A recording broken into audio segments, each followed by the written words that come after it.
Welcome to Audivy. Today, we're diving into a really sensitive topic: how to talk things through when someone you trust has broken that trust. Oof, that sounds tough. A truly tricky situation to navigate. Right? We're setting the scene for these difficult conversations today. First, we need to understand the situation itself. Yeah, it's not just about what happened, but how you feel about it too. A betrayal, that's when trust is broken, can sting deeply. Exactly. It's about figuring out both the facts and the emotions. Like, did he lie about where he was, or did he, get too close to someone else? Those are very different things, aren't they? One feels like a misunderstanding, the other a major break of trust.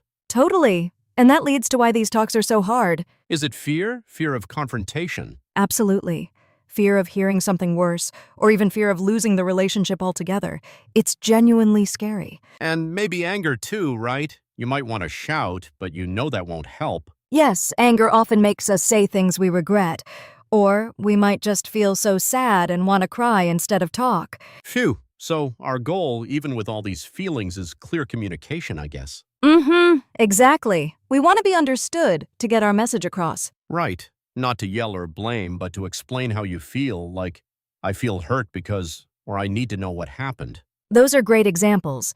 It's about getting your message across calmly, even when it's super difficult, to avoid misunderstandings. That sounds like a tall order. So how do you even start this kind of talk without making things worse right away? What's the very first thing you say? That's the million-dollar question, isn't it? Because those first few words can really set the tone. That's the million-dollar question, isn't it? Because those first few words can really set the tone. Yeah, they really do. So what's the first step for those first few words? Where do you even have this talk? Good point. First, pick the right time and place. Somewhere private so you won't be interrupted. Right, not in a crowded place, and not when someone's rushing. Exactly. Ask, can we talk somewhere private later? Or is now a good time for an important chat? Yeah, setting the stage is smart. Once you're there, how do you open up? The best way is to use I statements. Focus on how you feel, not what they did. Oh, like, I feel sad about what happened, instead of, you made me sad? Exactly. It helps them listen. I feel a bit lonely when, instead of, you always ignore me. That's smart. It's harder to argue with someone's feelings, right? Haha. True. Also, try to avoid direct accusations right at the start. Oh, that's super hard, especially if you know what happened. I know, but instead of, you cheated, try, I saw something that confused me and I need to understand. Wow, I need to understand sounds much calmer than you cheated. It really does. Or, can you help me understand? It invites them to talk. So it's about inviting them to talk rather than cornering them. Exactly. You want to hear their side even if it's painful. Yeah, that makes sense. If you just accuse, they might shut down. Right, so once you've set the stage and opened gently. And they're hopefully listening. Is that when you lay out all your feelings then? Yes, Ian, that's exactly when you can start sharing your feelings, but carefully, you know? Carefully? How so? Not like I'm so angry at you. Haha, no, not like that. First, describe your emotions. Talk about how you felt, using I statements. I statements. Like, I felt sad instead of you made me sad. Exactly. Or, I was really confused when I saw that. Or, I felt deeply hurt by what happened. Wow, deeply hurt sounds very honest. It's simple but strong. Right. And then, explain the impact on you. How did their actions affect your life or your thoughts? The impact on me? Can you give me an example? Sure. You could say, it made me doubt everything we have. Or, I found it really hard to trust you after that. Oh, that's powerful. It explains why your feelings are important. And try to give specific examples, not vague ones. Don't say you always make me feel bad. Not vague. So, what's a good specific example then? Like, when you stayed out all night without telling me, I felt really worried and disrespected.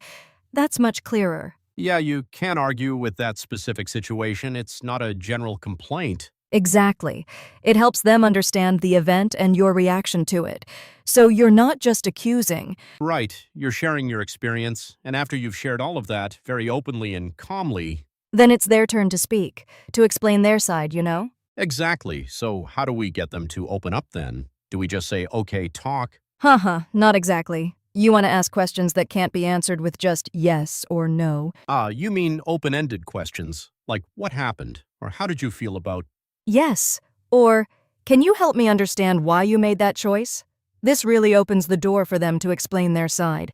Mm-hmm. And I guess the next super important part is to actually listen, right? Absolutely. Listen without interrupting them. Let them finish their thoughts completely. That's hard sometimes, especially if you're still upset. But it's so key to understanding their side. It is. Try to really hear what they're saying, not just waiting for your turn to speak or argue. So the goal isn't to immediately argue back, but to understand why they did what they did. Exactly. Try to understand their reasons, their perspective. Maybe they felt scared or confused. Even if you don't agree with their reasons, just understanding them can help you decide what to do next. Yeah, it's like saying, I don't agree with your actions, but I hear your explanation for them. So after you've both shared your sides and listened to each other, what's the next step? You can't just leave it there, right? No, definitely not. Then it's about what happens now and what needs to change. No, definitely not. Then it's about what happens now and what needs to change. Okay, so after listening, it's time to talk about your needs. What do you need to move forward, really? Exactly. Don't be shy here. Say, I need you to tell me where you're going and who you're with every time. Or I need to feel safe and respected again, so no more secrets from now on. That's direct and clear. Right. And use I statements like, I feel hurt when, instead of, you always make me feel. It sounds less like blame. That's a good tip.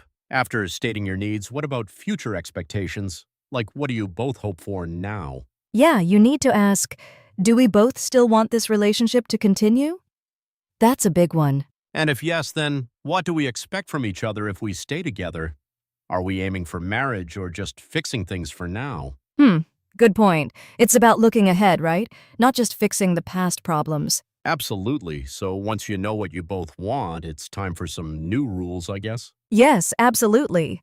These are non-negotiables, things you can't compromise on. Like, we will have regular check-ins about our feelings. Oh, that's smart. Or if you're going out late, you must text me to let me know you're safe. That's a clear boundary. Or, no more private messages with ex-partners.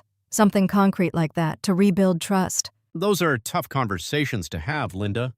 It's easy to get really emotional when you're talking about rules after something bad happened. Oh, tell me about it, Ian. It really is. It's hard to stay calm and focus on the rules. Yeah, because even when you're trying to set new boundaries, you might still feel angry or sad inside. And that makes it really difficult to have a productive discussion, doesn't it? Emotions can just take over. Definitely. It's like your feelings are too strong and you forget everything you plan to say or you just get upset again.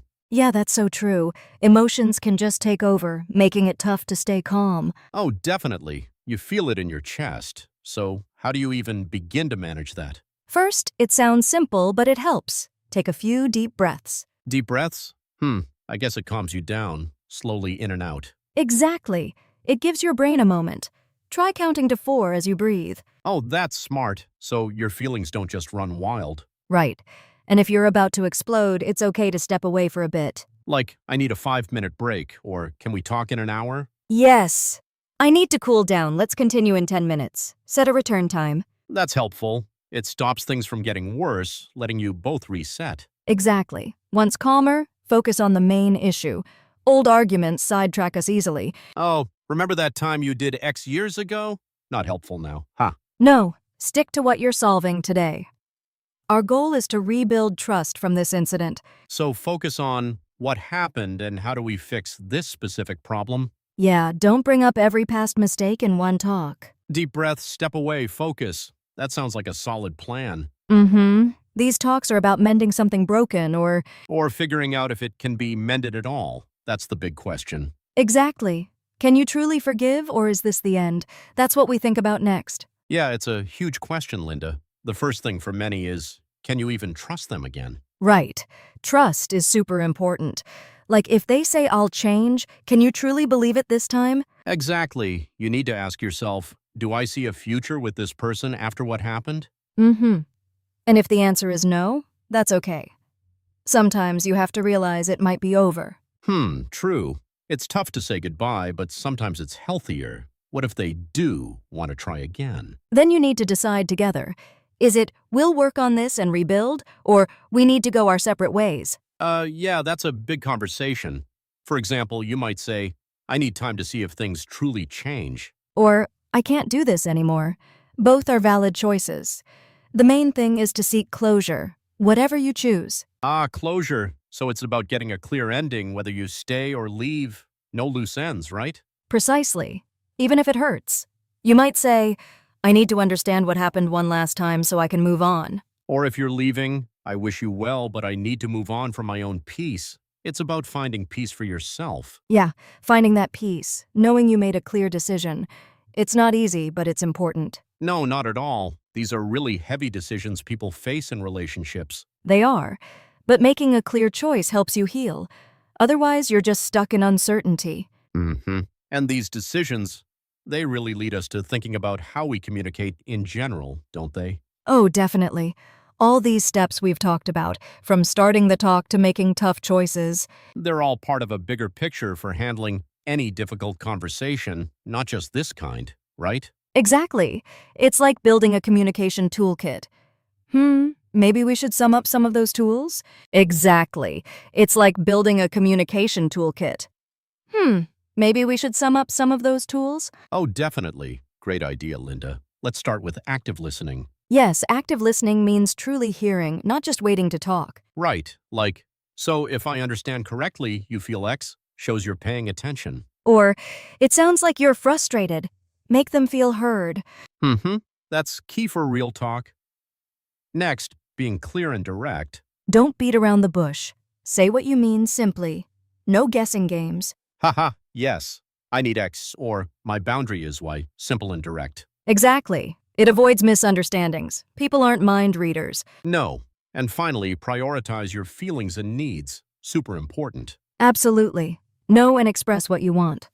I feel hurt, and I need space. Or for me to feel safe, we need to do A. It's about self-respect. If you don't voice your needs, who will? Stand firm. So our toolkit, listen well, speak clearly, and take care of your own needs first. Yes, these are the foundation for any tough conversation. Big relationship issues or small misunderstandings, they apply everywhere. Communication is a skill. It takes practice, but it gets easier. Having these tools makes a huge difference in your relationships and well-being. Thank you for joining us for this series. We hope it's been helpful. A big thank you to all our listeners. Please subscribe to Autovie for more tips.